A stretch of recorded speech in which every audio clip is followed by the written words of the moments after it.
बटाट्याची भाजी आवडत नाही असे अगदी हाताच्या बोटावर मोजण्याइतपत लोक असतील तर अगदी सगळ्यांची आवडते आणि महाराष्ट्राची प्रसिद्ध अशी उकडलेल्या बटाट्यांची पिवळी भाजी कशी बनवायची ते आज आपण बघणार आहोत। तर त्यासाठी रेसिपी पूर्ण बघा।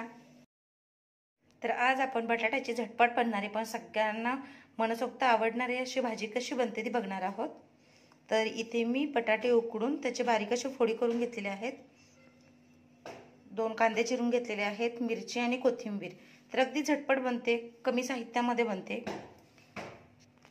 कढई गरम करायची आहे, त्यामध्ये तेल टाकायचं।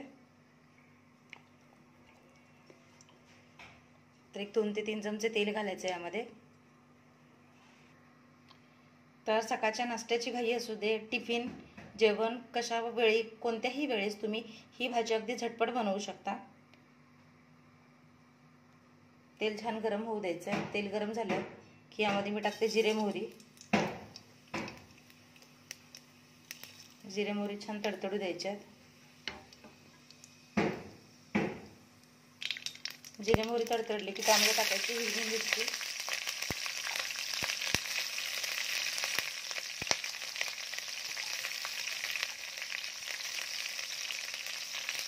मिरची छान फ्राय झाली की त्यामध्ये टाकायचा आहे कांदा। तर बटाट्याच्या भाजीमध्ये कांदा जरा जास्त असेल तर चवीला छान लागते। तर किती प्रमाणात बटाटे आहेत त्यानुसार आपण इथे कांदा मिरची वगैरे घ्यायचं आहे। कांदा भाजताना त्यामध्ये थोडं मीठ टाकायचं जेणेकरून आपला कांदा पटकन भाजतो। कांदा भाजायला अजिबात वेळ लागत नाही। तर यापूर्वीच्या व्हिडिओमध्ये देखील मी बऱ्याचदा या टिप्स सांगितलेल्या आहेत। तर इतरही छान छान रेसिपीज माझ्या चॅनलवर आहेत, नसतील बघितल्या तर प्लीज जाऊन बघा। कांदा छान रंग बदलेपर्यंत भाजून घेऊया। तर हे पहा, कांद्याचा रंग देखील छान बदललेला आहे। आता यामध्ये आपण टाकणार आहोत हळद आणि सोबतच हळद टाकल्यानंतर त्यामध्येच आपण टाकणार आहोत मीठ। तर तेलामध्येच हळद मीठ टाकल्यामुळे बटाट्याला छान चव येते आणि सगळ्या फोडींना छान मीठ देखील लागलं जातं। तर हे छान मिक्स झालंय। आता यामध्ये आपण बटाटा घालूया आणि हे देखील छान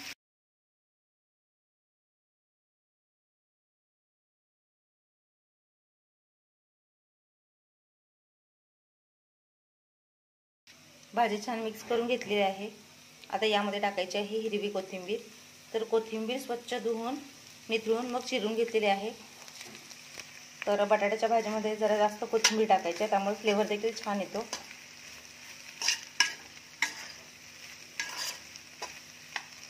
बटाटे शिजलेले असल्यामुळे ही भाजी व्हायला अजिबात वेळ लागत नाही। तर आता फक्त 1 ते अर्धा मिनिट आपण ही झाकून ठेवणार आहोत। वाफ मारून ही भाजी छान सॉफ्ट अशी होईल। तर आणखी एक महत्त्वाचं म्हणजे कधी कधी बटाटे आतून कच्चे वगैरे राहतात।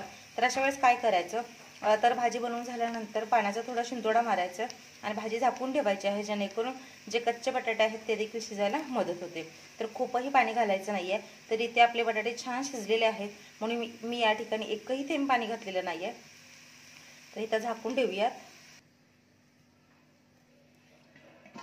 तर 1 अर्धा मिनिट ही झाकून ठेवलेली।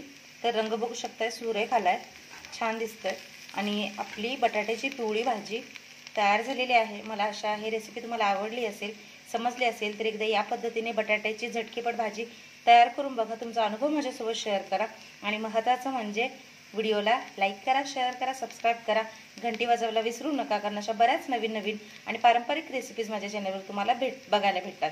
तर नवीन रेसिपीचा भेटूया पुढच्या व्हिडिओमध्ये। तोपर्यंत स्वस्त रहा, मस्त खा आणि माझे व्हिडिओ बघत रहा। Bye bye.